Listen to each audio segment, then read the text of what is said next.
The first time I think I ever really became like cognizant of racism and like racialization was going into university. In high school, I had the experience of being with a group of friends that was fairly like racially diverse from a lot of different backgrounds, and we all sort of grew up together. So I had the privilege of like not really having to notice that, not having to care, which is a big privilege, because I think a lot of time privilege is like the privilege to be oblivious to something because it doesn't affect you directly necessarily.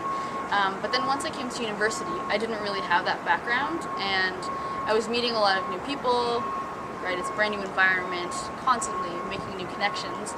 And then it hit me at one point, which I think is pretty obvious looking back, but it kind of took me back a little bit, was that I realized that everyone was looking at me through like a racial lens before looking at my personality. So the first thing they'd see is race, before they sort of understood anything about what I was studying, what my interests were, anything about my personality. And so all of a sudden I realized I had this like burden of representation, like there's something to overcome.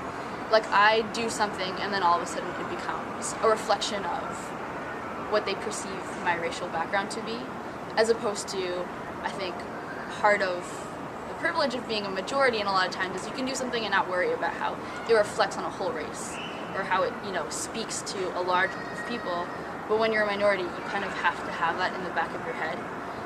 So that was sort of the first time where it really hit me that this is part of something in my personal life that's going to sort of be present till the day I die. Not to get really dark, but that's something that's going to be present with me sort of throughout my whole life, both personally in relationships and friendships, professionally in my studies.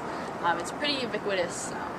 It's easy to kind of forget that it's there, but yeah, every day.